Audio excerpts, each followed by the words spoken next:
میرے سینے میں گدگدیاں ہو رہی ہیں۔ سچی بات ہے، تعجب ہے، کمال ہے، مجھے اچھا لگ رہا ہے، یہ پیار آ رہا ہے مجھے اس پر۔ سداشی اٹھ کر بیٹھ گئی، اس کی ہچکیاں بند گئی تھی۔ ایک عجیب سی کیفیت تھی اس کی، وہ ہنس بھی رہی تھی اور رو بھی رہی تھی۔ تب شیران نے اس کا بازو پکڑا اور اسے کھڑا کر کے اپنے بازو کے ہلکے میں لیتا بولا، غلطی ہو گئی سداشی، مان لیا غلطی ہو گئی تم دونوں، مگر قصور میرا بھی تو نہیں۔ تو نے مجھے بہت بڑی گالی دی تھی سداشی، بہت بڑی گالی دی تھی، میں برداشت نہیں کر سکا تھا۔ معاف کر دو شیران، مجھے معاف کر دو، میں شرمندہ ہوں، ساری زندگی شرمندہ رہوں گی۔ اب تو نے مجھے شرمندہ کر دیا ہے، ایسا زبردست زبان دیا ہے مجھے کہ میرا سینہ خوشی سے پھٹا جا رہا ہے۔ شیران نے عدنان کو ایک بار پھر بھینچ لیا۔ بابا، میرا بابا شیران، میں اس وقت کائنات کی تمام خزانوں کا مالک ہوں۔ بابا شیران، میری بچپن کی آرزو پوری ہوئی۔ ہاں بابا شیران، میں تیرے نام پر جنگلی درندوں کو ختم کرتا رہا ہوں، صرف اس لیے کہ انہوں نے میرے دادا کو ہلاک کیا تھا۔ ہاں، ان درندوں نے بہزاد سلامن کو ہلاک کیا تھا۔ تو یقین کر بابا شیران، میں نے بے شمار درندوں کو اس طرح مارا ہے کہ مرنے کے بعد بھی انہوں نے مجھے یاد رکھا ہوگا۔ واقعی؟ شیران مسرت سے اچھل پڑا تھا۔ ہاں شیران، میں نے عدنان کو شروع سے بتایا کہ اس کے باپ کے مشاغل کیا تھے، اس کے باپ کی زندگی کیا تھی، اس کا باپ کس چیز کو پسند کرتا تھا۔ شیران، میں نے عدنان کے دل میں تجھے ایک لمحے زندہ رکھا ہے۔ تیرا احسان ہے سداشی، مجھ پر تیرا احسان ہے، اور میں ایک بار تجھ سے کہوں گا کہ اب میں شرمندہ ہوں۔ یقین کر، تم دونوں سے مل کر شیران کو تبدیل ہو گیا ہے۔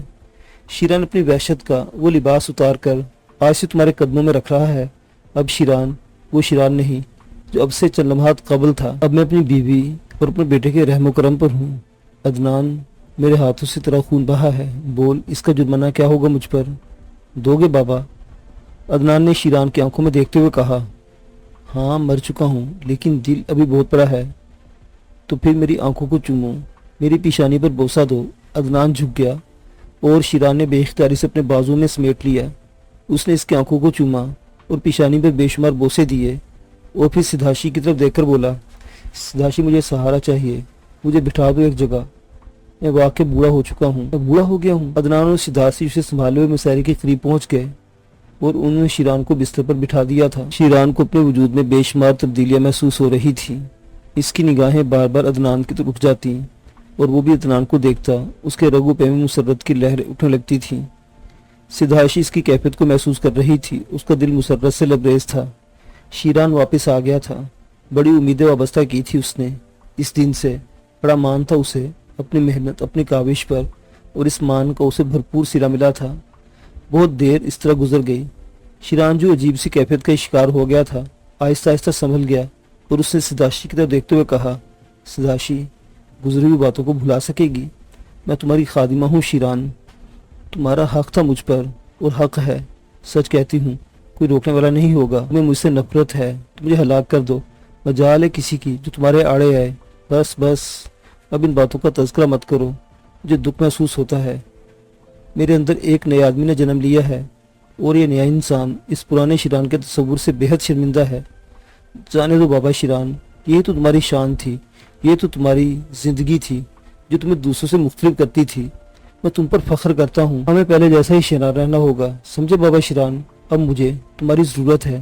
وہ لڑکے یہ سوچ کر ہنسی آتے کہ میرے وجود میں ایک ایسی شخصیت برآمد ہوئی ہے جسے دیکھ کر حیرت ہوتی ہے، ہنسی آتی ہے مجھے اپنے آپ پر۔ کل میں ایک تھا، آج میرے دو ٹکڑے ہو گئے ہیں اور دوسرا ٹکڑا میری جوانی ہے۔ یہ تسلیم کرتا ہوں کہ مجھے تیرے ہاتھوں شکست ہوئی، اور سچ کہتا ہوں اگر ہم وہ ہوتے جو ہیں تو شاید میں تجھ سے خوفزدہ ہو جاتا۔ نہیں بابا شیران، اب ان باتوں کو جانے دو، بس یہی سمجھو کہ پہلے تم تنہا تھے، اب ہم دو ہیں۔ آؤ اٹھو، اب مالینوں سے ملے، اور ہاں بادشاہ خان شیران نے پوچھا، وہ یہی موجود ہے بابا شیران؟ میں اس سے ملنا چاہتا ہوں، بیچارے کو میرے ہاتھوں بڑے نقصانات سے دو چار ہونا پڑا ہے۔ اور آؤ بابا، ہم مالینوں کے پاس چلیں، اس نے نہ صرف مجھ پر احسان کیا ہے بلکہ اتنا بڑا شخص ہے کہ اس نے میری اولاد پر بھی احسان کر ڈالا ہے۔ ہاں بابا شیران، مالینوں ہمارے سرپرست ہیں، بہت کچھ کیا انہوں نے ہمارے لیے۔ تھوڑی دیر کے بعد وہ سب مالینوں کے کمرے تھے۔ مالینوں شاید انہی کا انتظار کر رہا تھا۔ اس کے چہرے پر عجیب سے تاثرات تھے۔ جب اس نے ان سب کو اسی طرف آتے ہوئے دیکھا تو اس کے ہونٹوں پر انتہائی طمانینت آمیز مسکراہٹ پھیل گئی۔ اس نے آہستہ سے کچھ کہا اور اس کے بعد ان لوگوں کو اپنے قریب جگہ دی۔ وہ ہوا ہے جس کی آرزو طویل عرصے سے تھی۔ تم لوگ بھی سن لو مارلینو، صرف ایک جذبے کا نام تھا۔ ہاتھوں پیروں سے محروم انسان اپنی زندگی صرف گھسیٹ رہا تھا۔ بھلا اپنی زندگی سے کیا دلچسپی رکھ سکتا تھا؟ یہ دلچسپی اپنی زندگی سے نہیں بلکہ اس انتقام سے تھی جو مارلینو کے سینے میں کروٹیں بدلتا رہا تھا۔ اور اب جبکہ مارلینو ایک خاندان حاصل کر چکا ہے، اس کی سوچیں تبدیل ہو چکی ہیں۔ شیران کے ہاتھوں جتنے لوگ فنا ہوئے مارلینو ان کو اپنے انتقام کا شکار سمجھتا ہے اور اس بات پر فخر کرتا ہے کہ اس نے شیران جیسے انسان کا انتخاب کیا ہے۔ لیکن جو باقی بچ گئے ہیں، میں خلوص دل سے انہیں معاف کرتا ہوں۔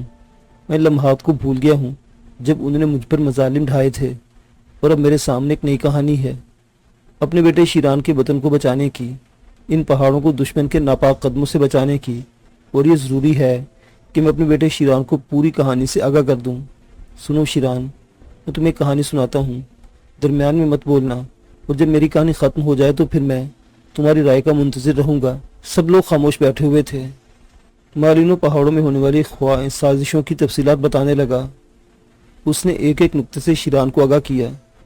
تنظیم نے شیران کے لیے جو کچھ کیا اور جو کچھ کرتی رہی تھی، اس کے بارے میں مارلینو نے شیران کو بتایا، اور شیران کا چہرہ حیرت کی تصویر بن گیا۔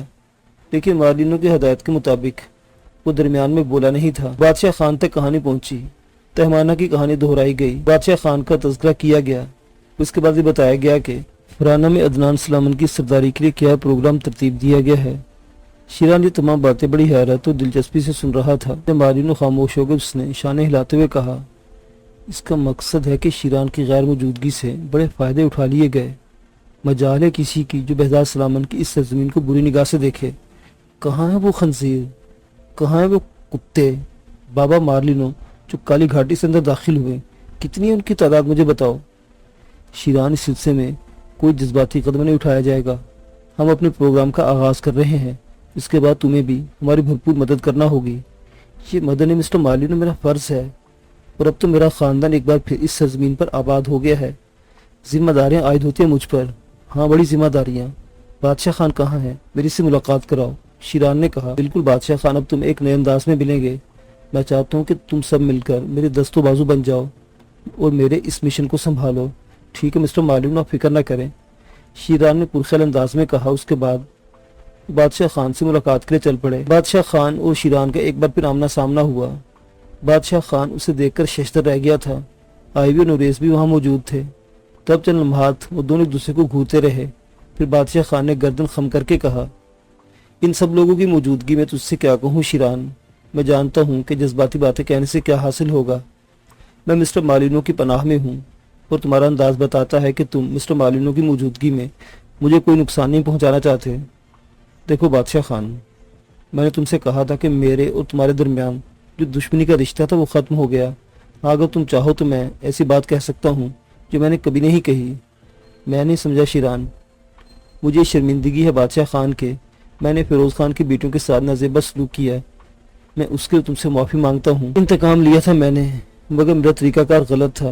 ویسے میں تمہیں یہ بتاؤں بادشاہ خان، اب جب ہمارے درمیان دشمنی کے تمام رشتے ختم ہو گئے ہیں تو تمہیں میری باتوں پر یقین کر لینا چاہیے کہ بہزاد سلیمان نے فیروز خان کا خون نہیں کیا تھا۔ میری ماں کبھی جھوٹ نہیں بولتی، اس نے سچ کہا تھا بادشاہ خان، میرا باپ فیروز خان قاتل نہیں تھا۔ خدا کرے ایسا ہی ہو، خدا بہزاد سلیمان کی روح کو شرمندہ نہ کرے۔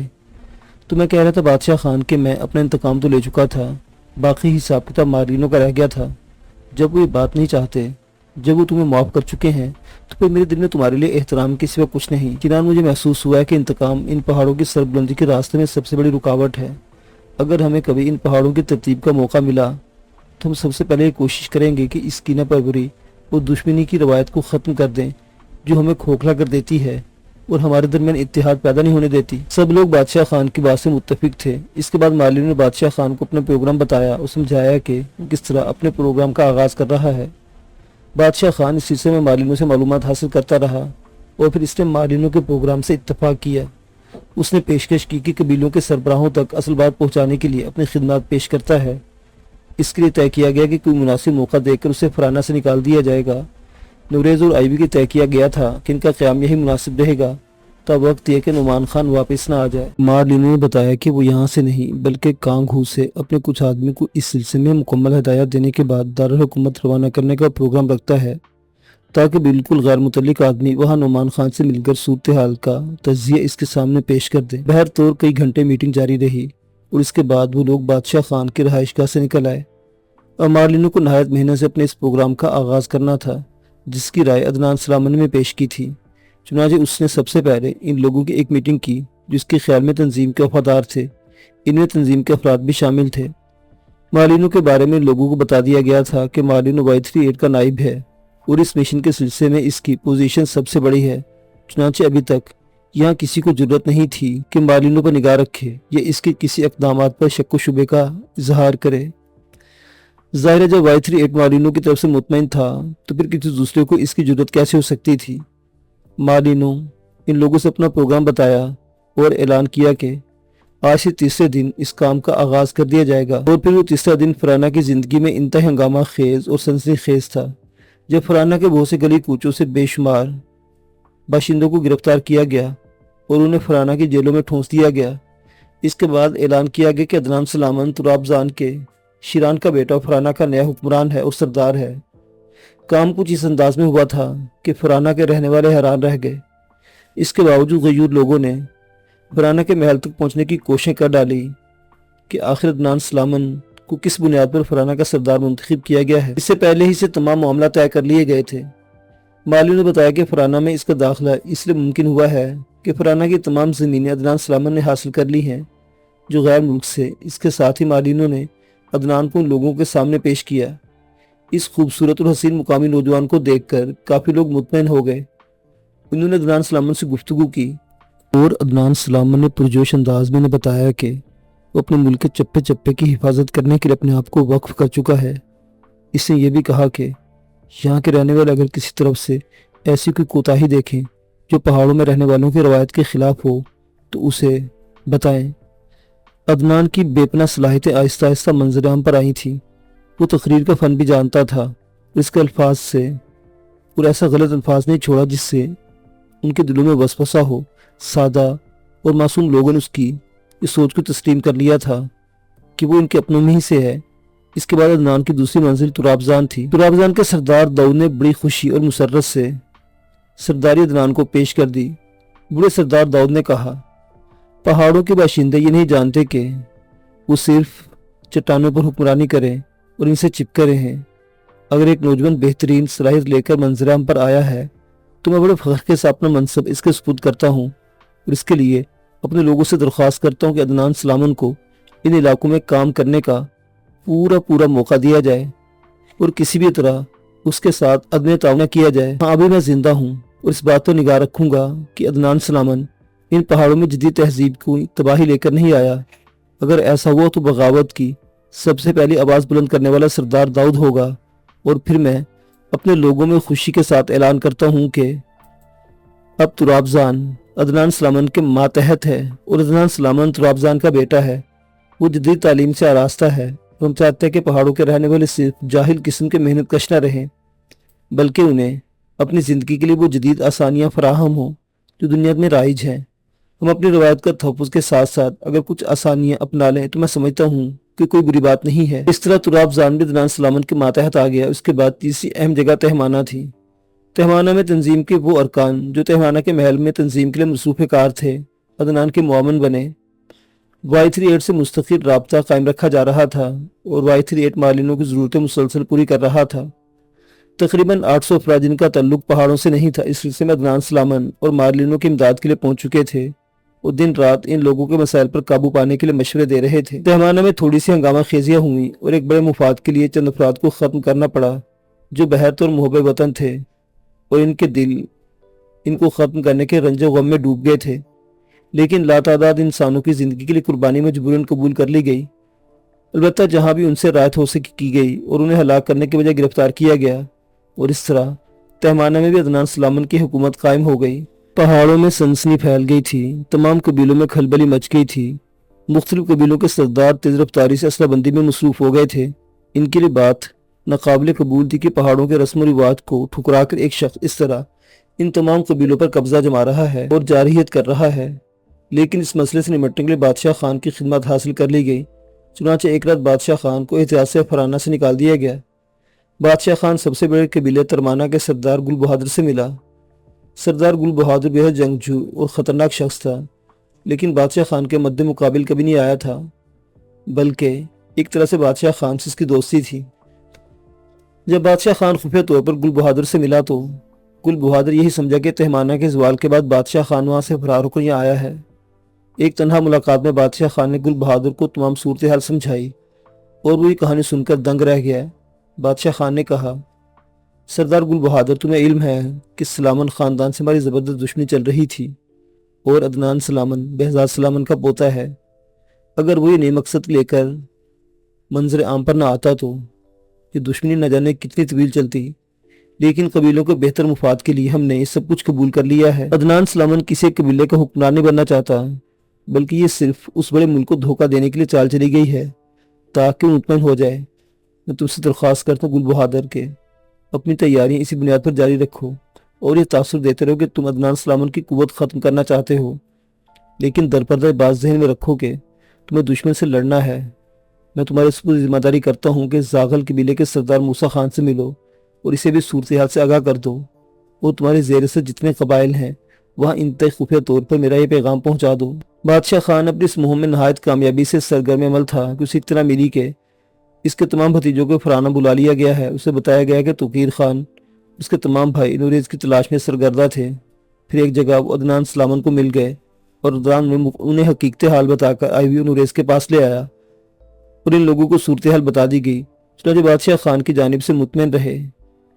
یہ ایک اور اطمینان بخش خبر تھی جس نے بادشاہ خان کو کافی سکون پہنچایا تھا۔ پہاڑوں میں درپردہ انتہائی منظم پیمانے پر یہ مہم جاری تھی اور بہت سے قبیلے صورتحال سے واقف ہونے کے بعد عدنان سلامن کی مخالفت چھوڑ چکے تھے، لیکن یہ بات صرف سرداروں تک محدود تھی۔ عام لوگوں کے ذہنوں میں انتشار برپا تھا کہ تراب زان کی قدیم معمر اور بااثر سردار داؤد کو معزول کیوں کیا گیا۔ اس کے علاوہ سلامن خاندان کو سرداری تو کس طور نہیں ملنی چاہیے، کیونکہ وہ خاندان صرف 2 افراد پر مشتمل تھا اور اس کا کوئی خاص ماضی بھی نہیں تھا۔ لیکن سردار داؤد نے صورتحال سنبھالی۔